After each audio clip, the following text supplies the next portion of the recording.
Apa kereta awak ni? Apa yang tak kenanya lagi ni yang? Kereta konti radio lah. Hai. Macam radio zaman Piramli dah. Awak lagi mana ni? Malulah nak naik. Alah.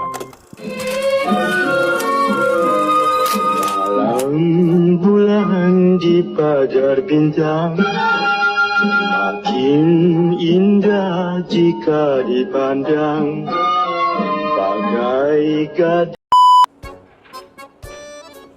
Yang ni kita dah sampai dah kat kedai aksesori yang. Buat apa pula kedai aksesori ni? Ni bukan membazir dia. Awak yang komplain cakap radio zaman kuno lah apa. Sekarang ni kita nak masuk Android player yang. Lang-lang tu masuk 360 terus pun ngam je kan yang. Kebetulan lah sempena New Year dengan Hari Raya ada promo yang. Yang best ni yang kedua-dua model ni limited edition yang. Untuk MS100 ni dia ada 2000 unit sahaja. Manakala untuk MS500S ni cuma ada 1000 unit sahaja satu Malaysia tau. Dia ada 9 inci, ada juga 10 inci kalau korang nak pakai yang besar punya. Ni berapa pula ni? Murah je lah yang 599 dah dapat. Spek dia memang padu yang 4GB RAM, 64GB storage. Tengok ni. Apa style. Cik dapat free gift lagi yang ni, tengok ni. Kipas tangan dia nama Mohawk yang. Angin dia memang laju yang. Tengok yang Dia ada speed dia tau. Dia ada 20, ada 40, 60, 80, 100. Saya dengar bunyi kipas dia kan. Memang mantap yang. Yang ni pula. Ini lagi canggih yang MS500S ni gunakan spek yang sama. 4GB RAM, 64GB storage. Yang ni 1K screen resolution. Apa yang special pasal ni, set sekali dengan 360 kamera yang depan, belakang, kiri, kanan. Itu langgar divider juga tak tahulah yang.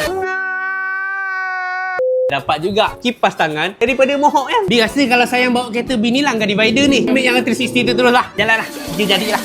Inomong tanan sa sounds nga makabuang magsyagit-syagit ta handus na labirada. Tak ngam lah ya. Takkan kau kereta konti bekas speaker macam ni lagi ya. Nanti kena datang balik ni. Kena tukar speaker pula ni. Jangan aku beli speaker. Magitay-litay ta magsyagit-syagit ta talimutan ang problema. Ayang, tengok ni. Dah canggih dah. Tengok boleh touch screen slide-slide macam tu. Siap ada apa? 360 kamera tengok. Belanja kiri, kanan, depan, belakang semua boleh tengok yang. Dah siap calibrate dah tadi. Nice. Tu yang mana belum dapatkan lagi Mohawk MS100 dengan MS500S ni korang dapatkan sekarang, okey? Sebab barang ni limited edition. Dah siap kan? Dah. Jom balik. Lapar ni. Speaker. Semua benda nak pasang pula. Your smile lit up like a sunrise glow. Touch so soft where the seasons flow. We met where the stars take their flight.